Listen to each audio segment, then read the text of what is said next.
요한복음 5장 1절에서부터 9절까지 기록된 말씀, 여기에 제일 많이 등장하는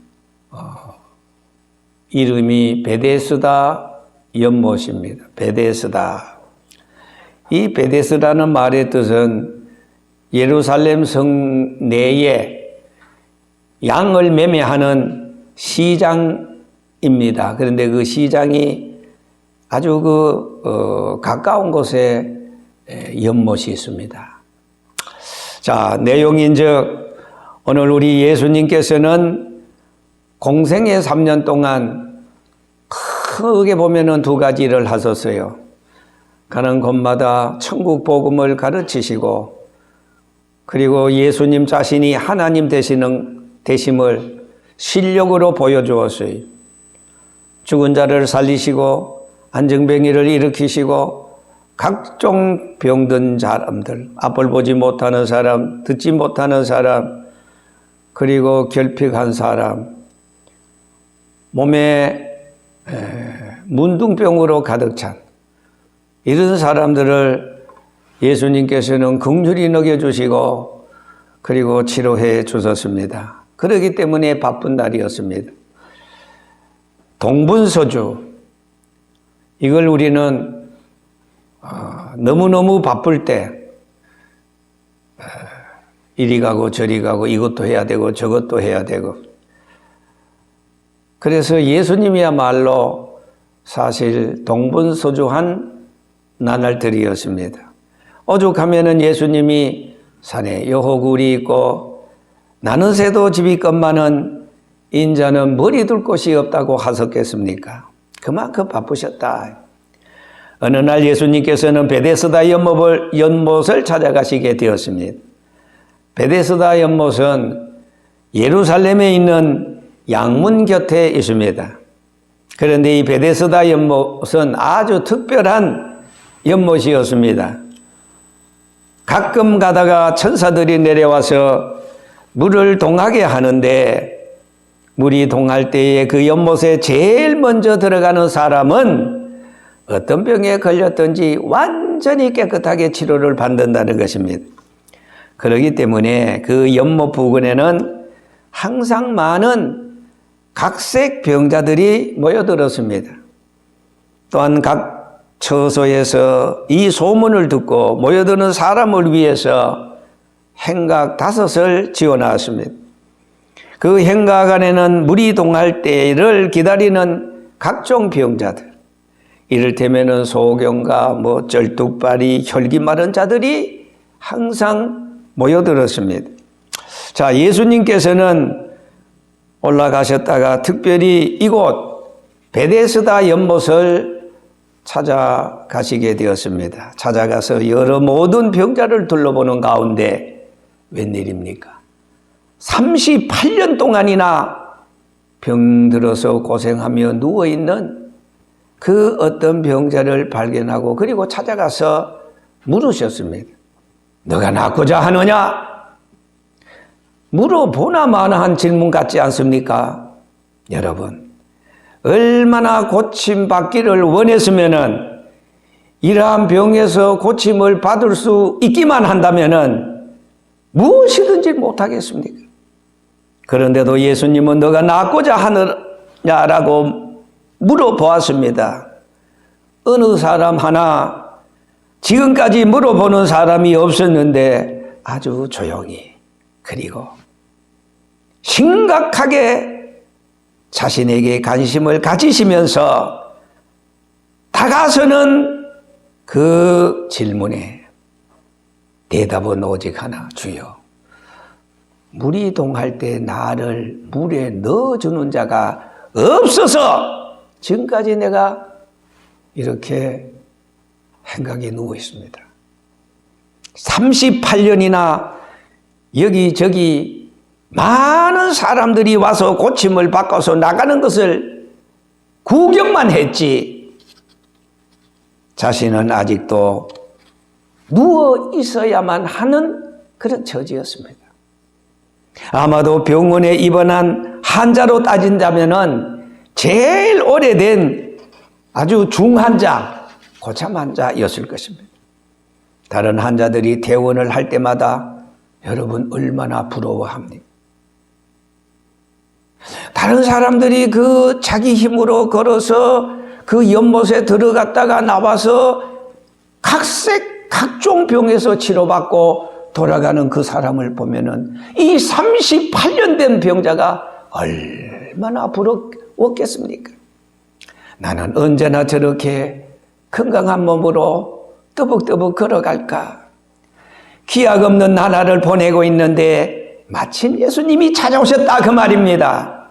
예수님께서는 38년 된 병자를 보시고 다른 말씀을 하지 않으셨어요. 일어나 내 침상을 들고 걸어가라 이렇게 말씀하셨습니다. 말씀과 동시에 38년 된 병자는 아주 깨끗한 몸으로 고침을 받았다는 오늘 이 본문의 내용, 이것이 바로 베데스다의 은총이라는 것입니다. 오늘 본문 말씀에 우리가 유심히 살펴보아야 할 것은 베데스다 연못과 행각 5에 가득 찬 그 환자들을 다 일일이 찾아서 물어보신 것이 아닙니다. 특별히 38년 된 병자만이 예수님을 통해서 고침을 받았다는 것입니다. 오직 한 사람 38년 된 병자만을 고쳐주었다는 것은 예사롭게 그냥 넘어갈 사건이 아니라는 사실입니다.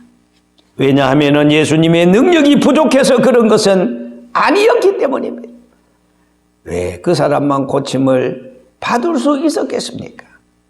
또한 베데스다의 은총은 어떤 사람에게 일어나는 것입니까? 첫째로 베데스다의 은총은 가장 오래된 병자에게 임했는데요. 6절을 보면은 예수님께서 누운 것을 보시고 벌써 병이 오래된 것을 아시고 하였습니다. 38년 된 이 환자의 병이 구체적으로 무슨 병이었는지는 더 자세히 알 수는 없습니다. 하지만 이 병으로 말미암아 38년 동안이나 고통을 받으면서 그냥 사람이 아닌 병든 사람, 불치병 환자라는 이름을 가슴에 아는 채 그저 지금까지 살아왔습니다. 얼마나 가슴에 응어리진 삶이었습니까? 얼마나 가슴에 한 맺힌 그런 삶을 지금까지 살아왔습니다. 여러분 한번 생각해 봅시다. 말이 쉽지 38년이면은 거의 반평생을 괴로워서 살아오지 않았겠습니까?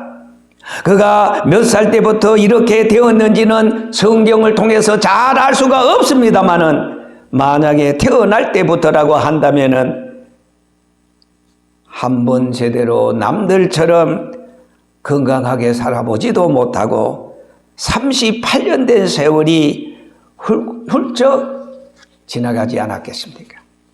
그가 만약에 20대 청년 때 이렇게 병을 얻었다면은 그의 나이는 지금 아마 58세, 즉 한갑이 다 된 나이가 아니었습니까?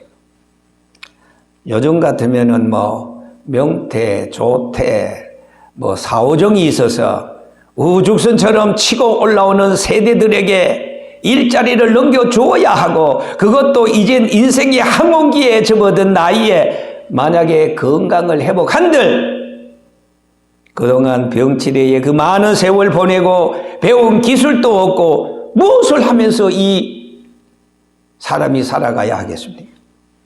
38년의 짧지 않는 세월에 병든 몸으로 그래도 버틸 수 없는 한 가닥의 희망의 끈으로 무엇이든지 이 건강을 생각해서 안 해본 일이 있겠습니까? 그러나 현실적으로 38년 된 병자는 오직 누구도 그를 일으켜 세워 주거나 고쳐 줄 만한 그 어떤 사람도, 그리고 어떤 약도, 어떤 다른 방법이 전혀 없는 그런 절망 중에 있는 이 38년 된 환자였습니다.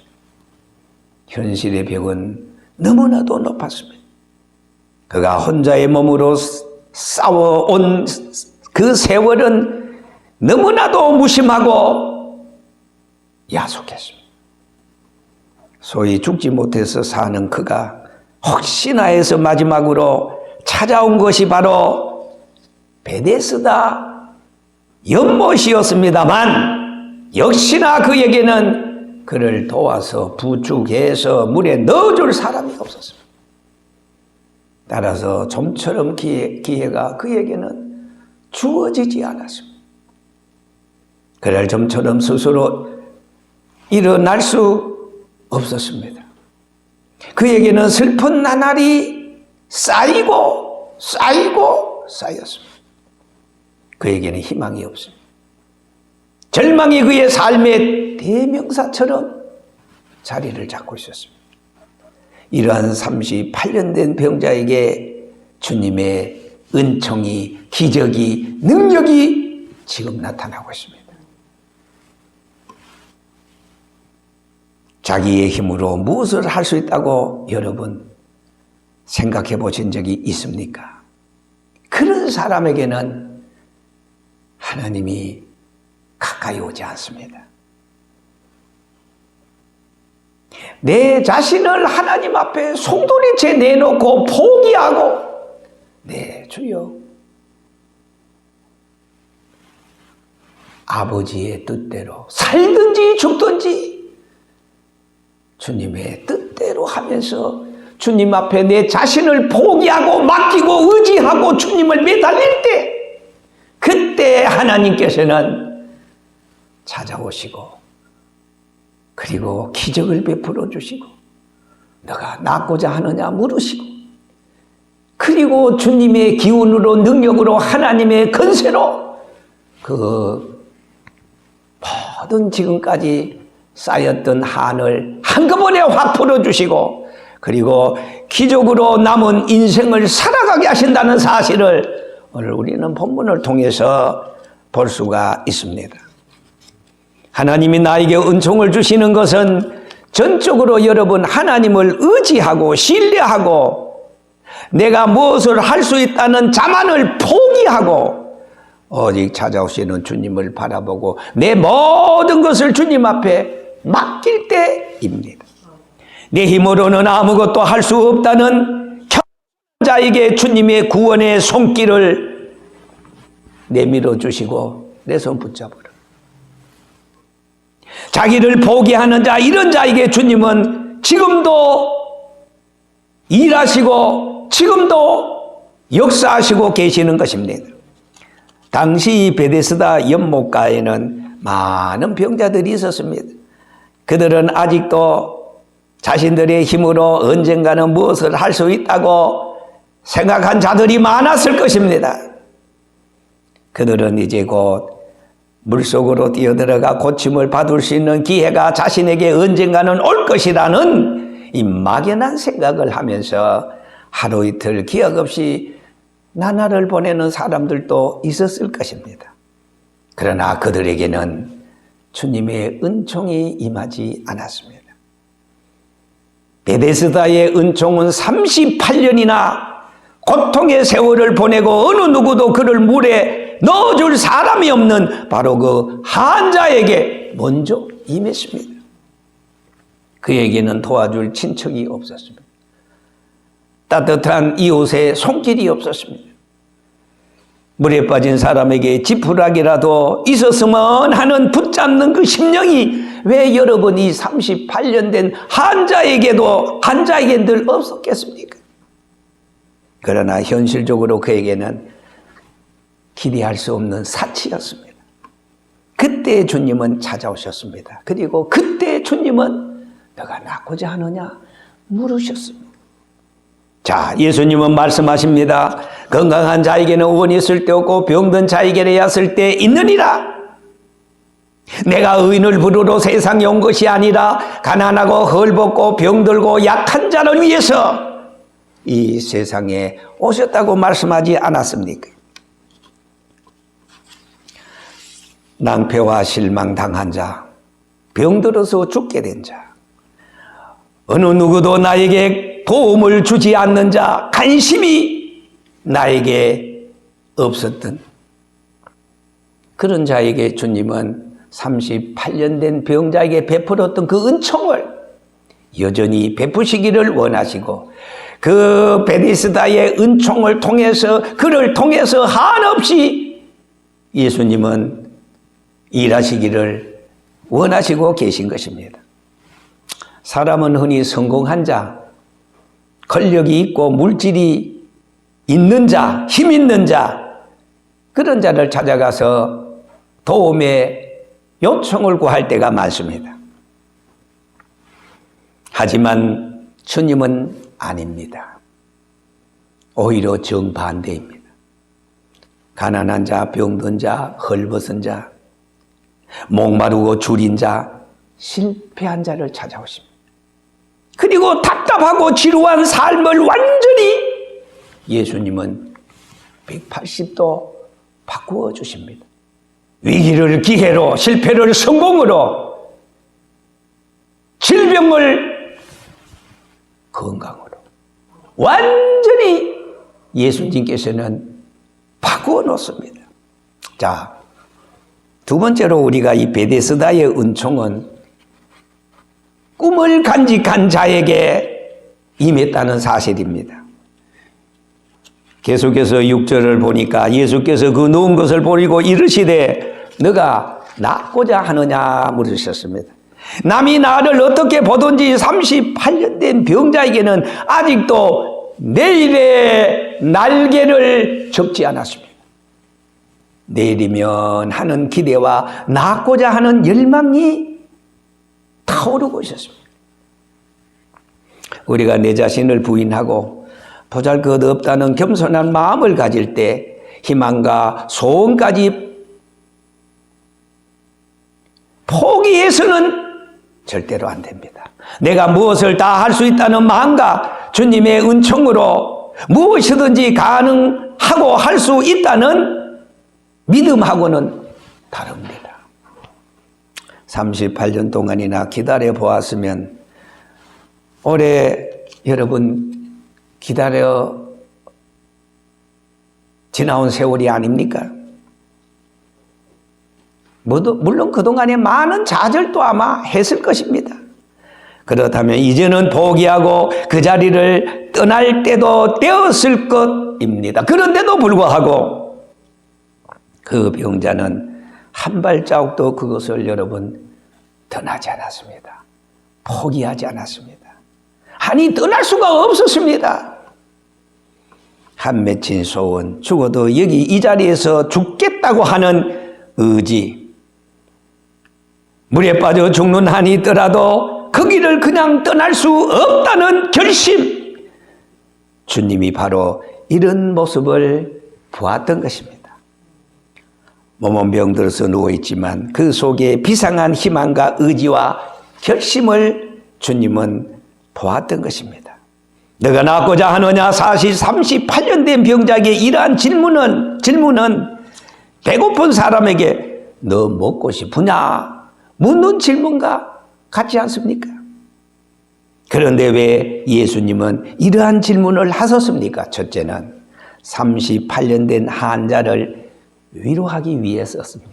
그리고 두 번째로 지금도 낫고자 하는 하나님의 의지가 있는가 확인하기 위함이었습니다. 낫고자 하는 의지가 없는 사람에게는 하나님도 그에게 무엇을 도와줄 의지가 없습니다. 하나님도 그에게 포기합니다. 소위 무엇을 할 수 있다는 그 확실한 믿음, 이러한 믿음 앞에는 예수님은 오늘도 즐겨 일하시기를 기뻐하신다는 사실입니다. 그 사람의 믿음대로 곧 이루어준 주신다는 것입니다. 우리말에 여러분 칠전팔기라는 말이 있습니다. 믿음은 넘어져도 또 일어나는 것입니다. 오뚜기의 신앙. 그러나 감정과 기분은 넘어지면은 다른 사람을 원망하지 다시 일어나지 않습니다. 이러한 사람은 아무것도 성취할 수가 없습니다. 베데스다의 은총을 더군다나 기대할 수 없다는 것입니다. 뜻이 있는 곳에 길이 있고 지성이면은 감천이라는 말이 있습니다. 꿈을 간직하고 믿음으로 나아가는 자에게 어찌 하나님이 여러분 일하시지 않겠습니까? 키케코는 일찍이 절망은 사망에 이르는 병이라 말했습니다. 따라서 희망과 꿈은 사망을 이길 수 있는 능력인 것입니다. 희망은 우리의 운명까지도 바꾸어 놓습니다. 꿈이 있는 사람에게 기회가 주어진다는 말씀이기도 합니다. 여러분, 하나님은 지금 나를 보시는 것이 아니라 내 속에 있는 꿈으로 뭉쳐진 믿음을 보고 계십니다. 꿈이 있는 곳에 항상 기적이 일어납니다. 상식적으로 38년 된 병자의 소원과 꿈이 실현되는 그 순간 그는 하나님을 높이고 베데스다의 놀라운 기적 같은 은총을 그는 두고 간증했을 것입니다. 주님은 38년 된 병자를 보신 것이 아니라 건강해서 베데스다의 연못, 그 베데스다의 은총을 자랑하는 예수 그리스도의 증인된 모습을 바라보았을 것입니다. 마지막으로 베데스다의 은총은 예수님의 눈에 발견된 자에게 임합니다. 본문에 예수께서 그 놓은 것을 보시고 라고 하였습니다. 보시고 주님의 얼굴빛을 그 38년 된 병자에게 향하시고 그랬습니다. 여러 환자들이 있었지만 예수님의 그 눈에 발견된 자는 오직 38년 된 병자 한 사람이었습니다. 그 환자에게는 믿음이 크게 있었던 것도 아닙니다. 그렇다고 예수님을 오래전부터 알고 있었다는 것도 물론 아닙니다. 더 나아가서 그는 병을 고치기 위해서 작심하고 예수님을 따라 나선 것도 아니었습니다. 그저 예수님에 의해서 일방적으로 은혜를 받은 것입니다. 죄인을 불쌍히 여기시는 하나님의 특별한 은총이 아닐 수 없었습니다. 이제 예수님께서는 38년 된 병자를 고쳐주시는 일로 인해서 예수님 자신이 그리스도이심을 계시하시는 것이었습니다. 그것은 오직 예수님 자신이 참된 자비의 집이 되심을 보여주고 계시는 것이었습니다. 이것을 나타내기 위해서 모델로 이 38년 된 병자를 선택하신 것입니다. 원래 이 베데스다라는 말은 처음에 제가 말했지만은 양문 곁에 있는 그 뜻은 뭐이고 하니까 자비의 집이다. 자비의 집이다. 뭐라고요? 베데스다라는 말은 자비의 집이다. 나사로가 살아난 것도 혈루증 여인이 깨끗이 고침을 받은 것도 보리떡 5가와 물고기 2마리를 가지고 5,000명을 먹이고 남은 조각 12바구니에 담은 것도 예수님이 참된 생명의 떡이 되심을 모델로 증거하신 것입니다. 우리는 버림받은 모델이 아니라 하나님의 뜻을 나타내는 축복의 모델이 될 수 있어야 합니다. 많은 병자가 누워 있었지만은 그 중에 오직 한 사람, 그가 바로 선택된 자입니다. 무조건적 하나님의 사랑을 덤으로 받았습니다. 이제 우리는 베데스다의 연못을 찾을 것이 아니라 이 자리에서 예수님을 찾아야 합니다. 예수 그리스도가 참된 자비가 되시기 때문입니다. 예수 그리스도가 누구인지 바로 아는 것이 여러분 대단히 중요합니다. 왜냐하면 바로 아는 자가 예수님의 눈에 발견이 되고 하나님의 선택을 입은 자가 되기 때문입니다. 하나님의 은혜는 선택받은 자에게 임하는 것입니다. 사단의 자식들에게는 여러분 절대로 베데스다의 은총이 임할 수가 없습니다. 사랑하는 오늘 여러분은 하나님의 선택된 백성인 것을 확신하십니까? 이 은혜는 여러분 무조건적입니다. 자비의 집이 되어주시는 주님께서 오늘 이 시간 여러분들을 찾아주시고 가정을 찾아주시고 사업장을 직장을 그리고 우리 강북로 교회를 찾아주셔서 베데스다의 은총이 항상 영원토록 함께 하시기를 주의 이름으로 축원합니다.